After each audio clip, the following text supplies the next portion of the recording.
Hi there, this is Mag, and may the 4th be with you. Our second video in the Star Wars Microfighter Series 2 wave contains the ARC 170 Starfighter and the Vulture Droid. Both of these retail in the US for $9.99. You have 95 pieces in the ARC Starfighter and 77 pieces in the Vulture Droid. Both have an individual minifigure and a spacecraft. They both were great creations to build. Now you will see on both of these sets a couple printed bricks. There are no stickers in the Microfighter series. So let's begin the review with the ARC 170 Starfighter. Here is our ARC 170 Starfighter. We have the S foil wings just like its polybag cousin and its larger big brother. We do have printed bricks in the front to resemble the engines. It does have a snub nose. It kind of stops, and if we look at it from the side, you can see that there's just not a lot of down angle. I think that maybe that could be designed slightly better, but it's okay. For a microfighter, you sometimes just have to accept some changes to stay within the $9.99 price point or the under 100 piece count. Now those cannons that are way out here on the wings, they look okay. They just are a little bit out of place visually when you stop and you take a look at it for a second. It almost looks like there's a ladder here on the end, and that's not what the big brother or the polybag resemble. So you would think that they would move them closer to the center section and really give you a good shot of those S-foil wings, because they kind of are hidden behind those drop-down Legos on the side. But they can't move them to the center, because if I tilt this up, you'll see that there are 2 flick-fire missiles there. And you can't reposition these cannons. Perhaps one thing that you could think of is to eliminate these larger cannons and somehow build the flick missiles into what would be the cannons coming out from the bottom. And in case you are wondering, yes, these do rotate. I can push them down or I can raise them up. Both the ones on top and the bottom do move.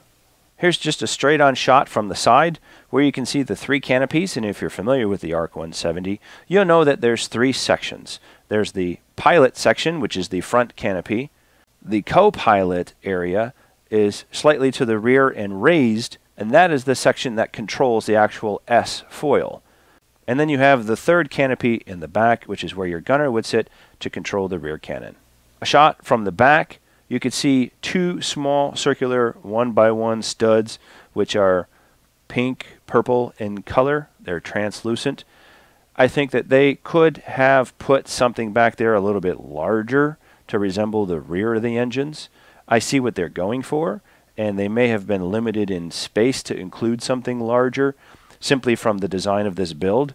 But it's just something to me that looks out of place. You have the bigger engines in the front, and then you have these little tiny thrusters in the back, and it just doesn't look right. But okay, again, sometimes you have to give and take with a microfighter. And those posts on the bottom for the flick-fire missiles that stick out, I mean, they're covered, because usually you'd be holding your hand in the back, flying it around, and you don't often look at the rear of the build. You look at it from the front. But again, I think they could have just did a little better job and cleaned it up from a rear view, as well as the larger cannons that are on the end of the wings. Our ARC 170 pilot really has a cool helmet, and it bleeds well into his front torso printing. The design at the end of the helmet, right where his mouth is, it looks like the breather piece just loops into the tubes that go down into his electronic breastplate on the front of his torso. And I really like the way that they had designed this, which is 2 separate pieces because it's a helmet and a torso, but they line up really well. And I just think that the helmet is awesome printing. It's even a different design than a normal helmet that you would see, because it has the front piece that covers the face. Normally the helmet would just come down and cover the sides and stop like at the chin area, but this is a fully engulfed helmet. I had removed the helmet so you can get to see the center cutout area and be able to recognize that the front piece of the helmet is truly unique. And we can witness that the visor printing is right on the face itself. And even when you remove the helmet, the character doesn't look too bad with the torso printing and the tubes that just come up to his neckline. They look like they just disappear into the rest of his suit, and it doesn't look out of place. Here's the rear of our ARC 170 pilot with his alternate face on flesh-colored skin, again with the visor printing right on the head. And the back torso printing. Next up, we have our Vulture Droid. And this is a pretty good build compared to its bigger brother. There is that large printed brick in the front, and you can see just underneath the main body there are 2 flick missiles. One of the features of the Vulture Droid is the wings will rotate and they will stand up on its edge.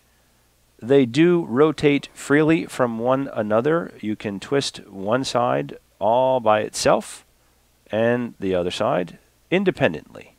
The only thing that I don't like, and if I turn this to the back side you'll see, is that the droid just kind of holds on. There's really no place for him to sit or something to put his feet on. And that's the way that they had designed it. There really is no cockpit or area for him to sit. And I understand this is a Microfighter, but it's almost like this droid shouldn't be a part of the vehicle. It should almost be treated as separate from the vehicle, because just hanging on to a spacecraft in the back just doesn't seem realistic to me. You would think that it would somehow sit on top, maybe just change this printed brick, and instead of just 2 studs, put 4 studs there maybe, a couple 1x1 clear sloped bricks for a canopy, and off you go. So that's really the only difference that I have an opinion on versus its bigger brother.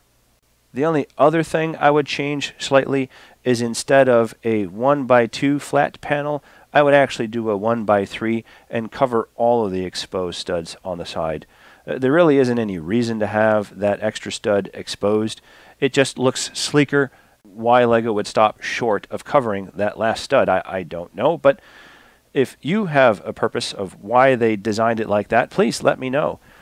I do want to zoom in a little bit to show you one neat feature that you may not recognize. But this black piece here connects to a post that comes out the side and basically holds the side wing in place so it doesn't fall off after rotating.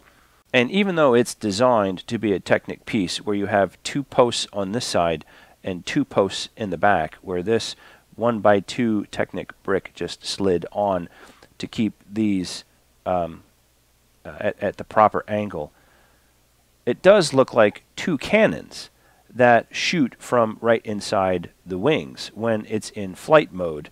And I think that's pretty cool. You don't have to imagine some fake cannons that are shooting laser blasts out of the side. A close-up of our droid will show he has some blue torso printing. There is no text or emblems or markings of any kind. It's just the blue color. He does come with a blaster. And from the rear, he does have a single stud in the back to carry a backpack, which is not included in this set. That wraps our review of the ARC 170 Starfighter and the Vulture Droid. Leave a thumbs up if you'd liked the video. Which one of these builds do you favor? We'd love to hear your comments. And please subscribe, and we will send you more LEGO videos. Thanks for watching today, and until the next video, happy building.